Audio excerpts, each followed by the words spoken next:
기도하시겠습니다.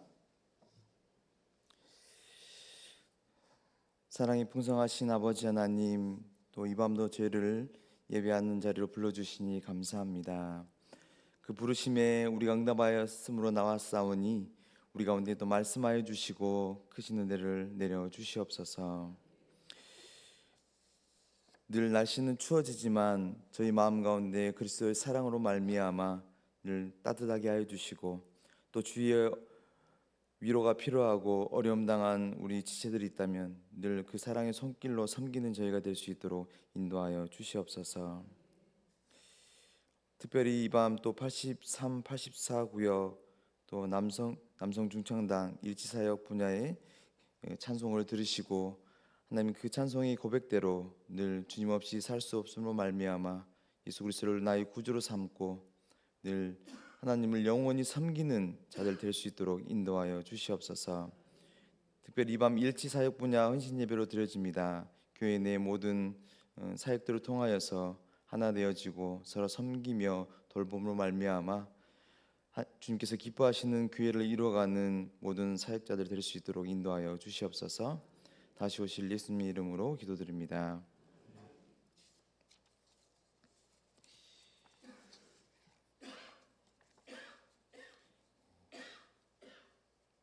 오늘은 예배소 말씀을 통하여서 하나 되게 하신 것을 힘써 지켜라라는 제목으로 말씀을 나누고자 합니다. 오늘 서신서는 에베소입니다. 사도 바울께서 쓰신 서신으로요, 옥중에 이렇게 갇힌 중에 쓰인 그런 편지죠. 특별히 BC 62년도에 로마 감옥에 갇혀 있을 때 쓴 편지로 생각되어집니다.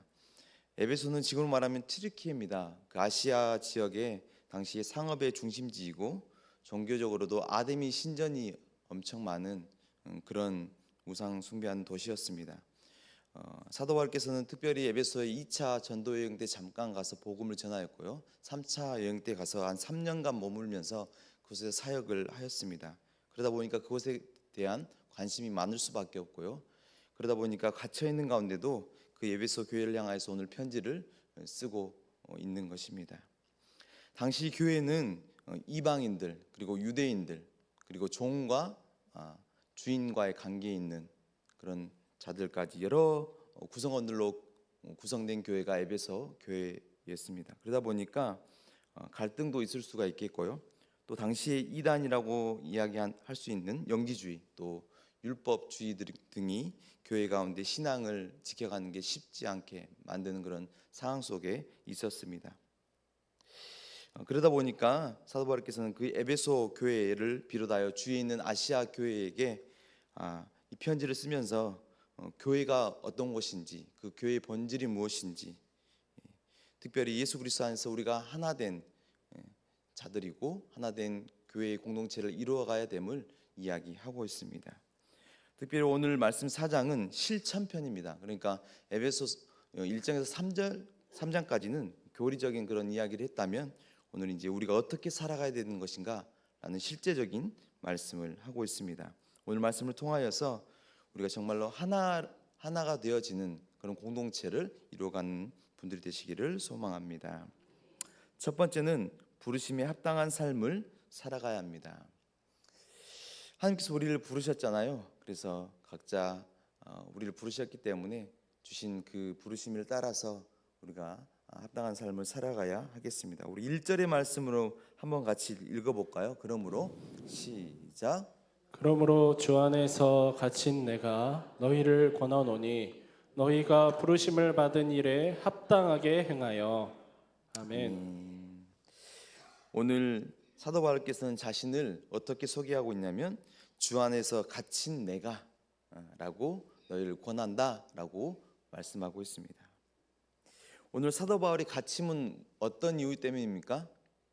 어떤 범죄를 저질러서, 아니면 법을 어겨서 그런 것이 아니라 바로 예수 그리스도를 믿는 자로서, 이방인의 사도로서 부르심을 얻은 자로서 그 예수 그리스도 복음을 전함으로 말미암아 그가 갇히게 되었다는 것이죠. 그래서 그는 이 말은 무슨 말이냐면, 주 안에 갇힌 나는 하나님의 부르심을 따라서 나의 사명을 열심으로 감당한 나는 여러분에게 권면합니다 라면서 이야기하고 있다는 것이죠. 사실 사도 바울은 예수님 믿는 자들을 박해하는 그런 자였잖아요. 그런데 이제는 도리어 그가 예수님을 믿게 되었고 1차, 2차, 3차 그렇게 전도 여행을 갈 정도로 열심으로 복음을 전하는 자로 변화되었습니다. 그러면서 고난도 많이 당했잖아요. 매도 맞고 40대에 가만 매를 여러 번 맞았고 죽음의 위험을 당하기도 했고 감옥에 갇히기도 했고 굶주리기도 했고 여러 가지 고난을 당하였습니다. 그렇기 때문에 오늘 주 안에 갇힌 나라는 그런 의미는 저는 한 두 가지의 의미로 함축하고 있다고 보여집니다. 첫 번째는 예수 그리스도의 부르심을 따라서 이방인의 사도로서의 사명을 열심으로 감당한 자가 저입니다. 그리고 하나는 그러므로 말미암아 뭘 당했어요? 고난을 당하고 지금도 갇혀 있지만 그렇지만 지금도 여전히 편지를 쓰면서 교회들을 세워나가고자 하는 열심으로 아직도 그 모습을 감당하고자 하는 나는 여러분에게 이렇게 권면합니다 라면서 편지를 쓰고 있는 것이죠. 그가 갇혀 있지만 그 복음을 전하는 그 사명을 멈출 수가 없었습니다. 그렇기 때문에 오늘 자신의 몸은 움직이지 못하지만 편지를 써서 그 에베소 교회를 향하여서 권면하면서 교회를 세워가고자 한 것입니다. 이 말씀은 에베소 교회를 향한 말씀뿐만 아니라 이 시대를 살아가는 우리를 향하신 하나님의 메시지라고 우리가 받아들일 수가 있습니다.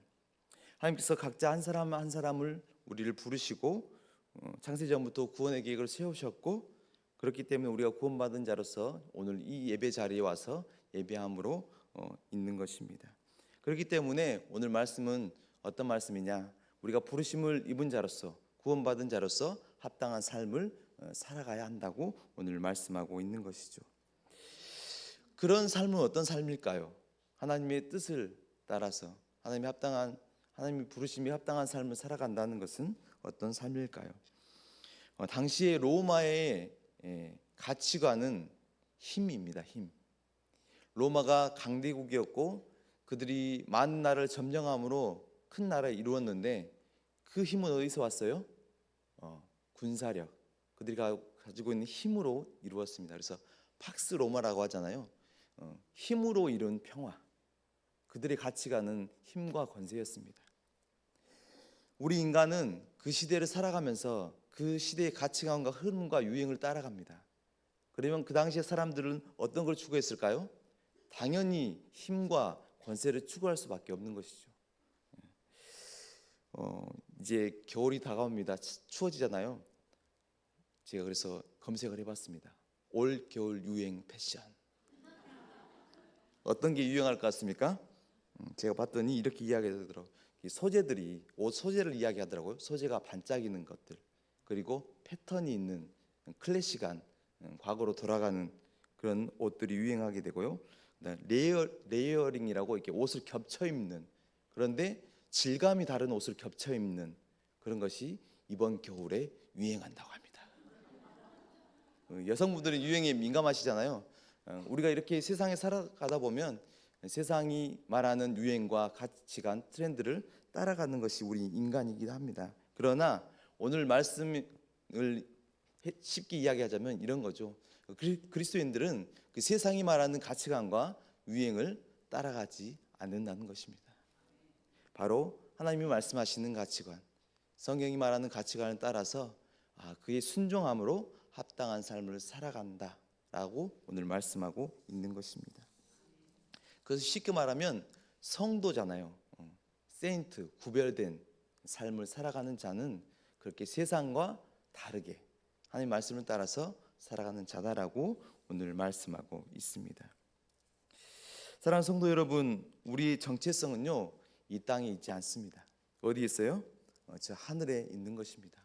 우리는 하늘의 시민권을 가지고 있는 자들입니다. 빌립보서 3장 20절의 말씀을 우리가 함께 같이 읽겠습니다. 시작. 그러나 우리의 시민권은 하늘에 있는지라 거기로부터 구원하는 자 곧 주 예수 그리스도를 기다리노니. 아멘. 우리가 하나님께서 우리를 부르셨는데 그에 합당한 삶을 살아가는 것은 당연히 이 땅의 것들을 추구하는 것이 아니라 바로 저 하나님의 나라를 추구함으로 살아가는 삶이라고 오늘 말씀하고 있는 것입니다. 오늘 말씀을 따라서 우리가 말씀에 순종함으로 세상의 가치관과 유행이 아니라 하나님의 뜻을 따라서 그렇게 합당하게 살아가는 분들이 되시기를 소원합니다. 아멘. 두 번째는 사랑으로 용납하는 삶을 살아가야 합니다. 부르심을 받은 우리가 합당한 삶을 살아가야 될 것인데 그런 삶은 어떠한 삶인가 오늘 구체적으로 말씀하고 있는데요. 그것은 바로 오늘 2절의 말씀입니다. 우리 공동 번역으로 한번 같이 읽어볼까요? 시작. 겸손과 온유와 인내를 다하여 사랑으로 서로 너그럽게 대하십시오. 아멘. 예배소 교회는 유대인, 이방인들 또 종, 주인 여러 가지 계층들이 있다 보니까 연합하고 하나 되는 게 쉬운 일은 아니었습니다. 그런데 어떻게 하나 될 수 있을까요? 그것은 바로 서로 사랑으로 너그러이 대하는 용납하는 삶을 살아갈 때 그것이 가능하다고 오늘 말씀하고 있는 것이죠. 서로 다투고 싸우지 않고 이 부르심에 합당한 삶을 어떻게 살아갈 수 있는가? 사랑으로 용납할 때 오늘 가능하다고 말씀하고 있습니다. 그 사랑으로 용납한 삶을 살아가기 위해서는 어떤 것들이 있어야 되는지 오늘 이야기하고 있는데요. 바로 겸손과 온유와 오래 참음이라는 그런 성품들이 우리 안에 있을 때 우리가 사랑함으로 살아갈 수 있다고 오늘 말씀하고 있습니다. 겸손, 이 원어의 의미는 낮아짐입니다. 그러니까 우리가 하나님 앞에서 자신을 낮추는, 내가 높지 않고 내가 크지 않고 내가 낮아지는 자라는 그런 태도이죠. 그 태도를 보이신 분이 있습니다. 성경에 누구십니까? 예수님. 겸손의 본을 보이신 분이 있습니다. 하나님의 아들이신 분이 인간의 몸을 입고 이 땅에 오셔서 자신을 낮추셔서 우리 대신해서 십자가를 지었습니다. 그 본을 보이신, 그 겸손을 보이신 그 예수님을 따라가 사는 삶을 살게 되면 우리도 겸손할 수 있게 되어지겠죠. 우리 인간은 권세를, 힘을 사랑하게 되면 서로 다투게 됩니다. 예수님께서 십자가 지시기 위해서 예루살렘으로 올라가실 때 제자들이 서로 다툽니다. 뭘 가지고 다퉈요? 누가 더 크냐, 누가 주님 오른편에 앉을 거냐라는 것으로 서로 싸우고 있습니다. 그것은 낮아짐이 아니죠. 힘을 사랑함으로 말미암아 더 높아지려고 하는 그런 모습인 것입니다. 그 모습은 어떻게 하나님의 뜻을 이룰 수가 있겠습니까? 그래서 우리가 늘 겸손할 때 우리가 하나님의 뜻을 이루어갈 수가 있는 것이죠. 온유, 이것은 부드러움을 말합니다. 그런데 이 부드러움은 좀 다릅니다. 우리가 연약해서 온순함을 말하지 않고요, 강함 가운데 그 강함을 절제함으로 나타내는 부드러움을 이야기합니다. 그래서 우리가 다른 사람을 대할 때 내가 강하지만 그 사람들을 어떻게 대해요? 절제함으로 부드러움으로 대하는 그 온유가 우리 가운데 있어야 된다고 이야기하고 있는 것이죠. 세 번째는 오래 참음입니다. 이것은 고린도전서 13장 사랑장에서 나오는 건데요. 나를 자제하는 것. 그래서 우리 하나님께서 우리를 향해서 뭐라고 어떻게 말씀하시냐면 우리 인간의 죄를 길이 참으신다라고 말씀하시잖아요. 그런 것처럼 우리도 우리를 자제함으로 참아내는 것. 이 세 가지가 있을 때 우리가 사랑하며 용납하는 삶을 살 수 있다고 오늘 말씀하고 있습니다. 아멘. 쉽게 말하면 그거예요. 그냥 사랑하면서 살아가는 삶을 살아갈 때 우리가 하나된 교회 공동체를 이루어갈 수 있고 하나님 뜻에 합당한 삶을 살아갈 수 있다고 오늘 말씀하고 있는 것입니다. 교회는요 서로 다른 사람들이 모여 있습니다. 그러다 보니까 서로 다른 개성, 생각, 마음, 다른 배경들을 가지고 있기 때문에 우리가 살아가다 보면 서로 갈등이 있고 티격태격할 때도 있고 나랑 안 맞네, 불편하네, 저 사람이 있는 모임엔 내가 가지 않겠네, 나랑 안 맞아, 결이 안 맞아 라면서 우리가 불편해할 수도 있거든요. 그러나 분명한 것은 오늘 그럼에도 불구하고 우리가 그 사람을 사랑하고 용납한다면 우리가 서로 다투거나 분열되지 않고 주님이 원하시는 그 하나의 공동체를 우리가 이루어갈 수 있다고 오늘 말씀하고 있습니다. 마태복음 18장 21절 22절의 말씀을 우리가 함께 같이 읽겠습니다. 시작. 그때에 베드로가 나와 이르되 주여 형제가 내게 죄를 범하면 몇 번이나 용서하여 주리이까 7번까지 하오리까. 아멘. 이르시되 내게 이르노니 7번뿐만 아니라 7번을 70번까지라도 할지니라. 아멘. 아멘. 자, 퀴즈 나갑니다. 몇 번까지 용서하라고 하셨습니까? 7번에 70번, 총 몇 번? 490번. 그러면 이제 이걸 문자 그대로 받아들이면 그래 490번까지는 참자. 그것까지 참으라고 했으니까 우리가 그렇게 이 말씀을 받아들여야 하는 건가요? 아니죠. 이것은 무한히 용서해라. 끝까지 용납해라라고 우리 가운데 말씀하시는 말씀입니다. 그래서 이 용납을 하기 위해서는 바로 사랑이 있을 때 우리가 용납할 수 있다는 것이죠. 베드로전서 4장 8절의 말씀입니다. 우리가 함께 같이 읽어볼까요? 시작. 무엇보다도 뜨겁게 서로 사랑할지니 사랑은 허다한 죄를 덮느니라. 아멘. 잠언 10장 12절의 말씀입니다. 함께 읽겠습니다. 시작. 미움은 다툼을 일으켜도 사랑은 모든 허물을 가리느니라. 아멘. 하나님께서 우리를 성관 가족 한 공동체로 부르셨습니다. 우리 가운데도 서로 다름으로 말미암아 불편하고 갈등이 있을 수 있죠. 그러나 오늘 우리에게 말씀하시는 말씀은 서로 사랑해라. 그럴 때 주님이 원하시는 그 아름다운 하나인 공동체를 이루어갈 수 있다라고 말씀하고 있습니다. 우리가 서로 쉽진 않지만 서로 사랑함으로 말미암아 서로를 용납함으로 하나 되어지는 그런 공동체를 이루어가시기를 소원합니다. 아멘. 세 번째, 하나 되게 하신 것을 지켜야 합니다. 우리 3절의 말씀을 같이 읽을까요? 한번 띄워주실래요? 네, 같이 한번 읽어보겠습니다. 시작. 평안의 매는 줄로 성령이 하나 되게 하신 것을 힘써 지키라. 아멘. 오늘 힘써 지키라고 말씀하시는데 어떤 것을 지키라고 하셔요? 하나 된 것을 힘써서 지켜라라고 말씀하고 있습니다. 그러면 누가 이것을 하나 되게 하셨냐? 오늘 말씀에는 우리가 그렇게 한 게 아니라 성령 하나님께서 하나 되게 하신 것을 힘써 지키라고 말씀하고 있습니다. 오늘 말씀을 보면 잘못하면 우리가 그러면 그렇게 하나 되게 할 수 있는 것인가? 우리가 이렇게 노력하면 되는 것인가라고 받아들일 수가 있는 것인데요. 오늘 말씀을 통해서 분명한 것은 하나 되게 하신 분이 누구셔요? 성령 하나님께서 그렇게 하나 되게 하셨다고 말씀하고 계세요. 그것을 어떻게 알 수 있냐면 우리가 초대교회의 모습을 보면 알 수가 있어요. 성령 하나님께서 그들 가운데 임하심을 말미암아 어떻게 돼요? 서로 그들이 나눠서 하나됨으로 말미암아 서로 돌보고 필요한 것들을 나눠주고 하나 되는 공동체를 이루게 하셨잖아요. 그래서 교회라는 곳은 원래 처음부터 하나였고 하나 된 공동체를 성령께서 이루셨다는 것입니다. 그렇기 때문에 우리가 그것을 어떻게 해요? 그것을 힘써서 지켜야 된다고 오늘 말씀하고 있는 것입니다. 교회는 유기체입니다.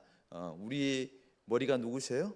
예수님. 예수 그리스도를 머리로 한 교회는 몸이라고 이야기를 합니다. 그래서 오늘 사도 바울께서도 바로 이 교회 성령께서 하나 되게 하신 이 교회 우리가 지켜내야 된다. 그 하나됨을 지킴으로 말미암아 우리가 주님의 뜻을 이루어가는 것이고요. 그러므로 말미암아 교회의 사역들을 우리가 감당하게 되는 것이에요. 오늘 저는 말씀을 보면서 하나님께서 이 땅에 교회를 세우신 이유에 대해서 저는 보게 되었습니다. 교회를 통하여서 교회에 나온 자들이 누구를 예배하고 누구를 섬겨요? 하나님만을 섬기고 하나님을 예배하고 하나님이 말씀하신 대로 복음을 전하는 그런 복음의 전도자의 삶을 우리 교회가 감당하고 있습니다. 그런데 교회가 이것에 멈추지 않고 오늘 말씀을 보면 에베소서 4장 6절의 말씀을 한번 같이 읽어볼까요? 시작. 하나님도 한 분이시니 곧 만유의 아버지시라. 만유 위에 계시고 만유를 통일하시고 만유 가운데에 계시도다. 아멘. 오늘 이 말씀은 하나님께서 한 분이시고 만유의 아버지시고 만유 위에 계시고 만유를 통일하시고 만유 가운데에 계신다는 말은 바로 모든 곳에 계시는 내재적인 하나님에 대한 말씀을 하고 있는데요. 저는 이 말씀을 이렇게 보게 되었습니다. 우리 교회라는 곳을 하나로 주님께서 세우셨잖아요. 이 하나된 교회를 확장하셔서 주님이 만드신 모든 만물과 피조물, 열방과 모든 민족들이 우리 교회처럼 누구를 예배하고 누구를 경외하도록 하시는 거예요? 하나님을 경외하고 하나님만을 섬기는 자로 삼기 위한 그 놀라운 구원의 계획이 오늘 말씀 안에 담겨 있음을 보게 되어진다는 것입니다. 그래서 우리 교회가 왜 이렇게 힘쓰게 하나됨을 지켜야 됩니까?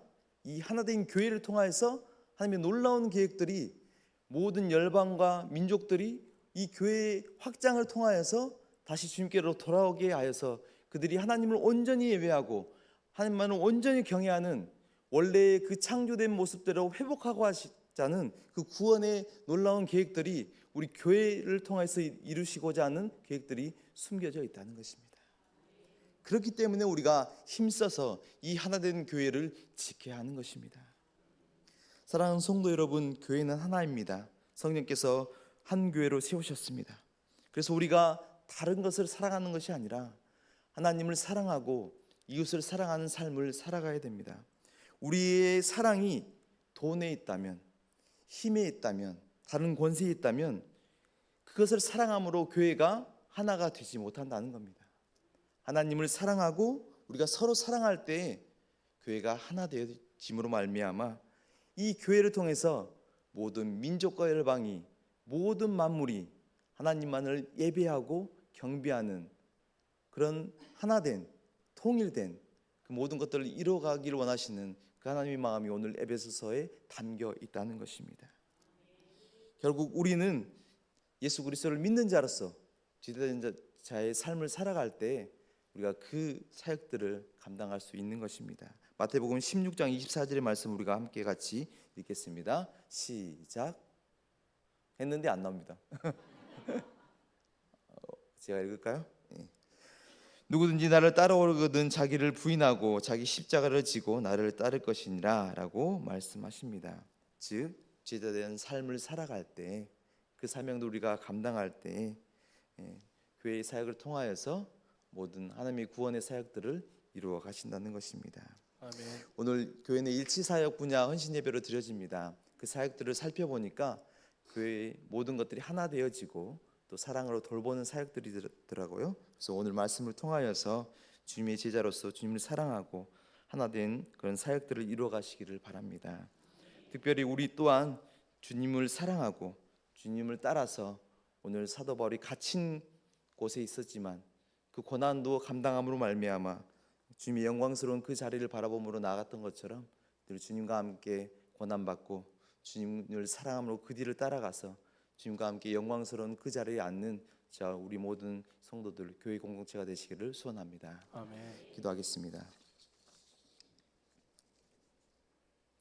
하나님 감사합니다. 오늘도 주신 말씀 붙잡고 살아갈 수 있도록 도와주시옵소서. 교회가 어떤 곳입니까? 하나로 세우신 교회 우리가 힘써 지키게 하여 주시고 힘써 사랑하게 하여 주시고 다른 것 사랑하여서 힘과 권세와 다른 돈을 사랑함으로 말미암아 이 공동체를 흐트러지지 않게 하여 주시고 늘 하나님을 사랑함으로 주님을 사랑함으로 하나 되어지는 교회가 되게 하여 주시옵소서. 그래서 주의 사명을 감당함으로 말미암아 모든 열방이 이 교회를 통하여서 돌아오게 되는 일들을 이뤄가는 교회가 되게 하여 주시옵소서. 다시 오실 예수님의 이름으로 기도드립니다.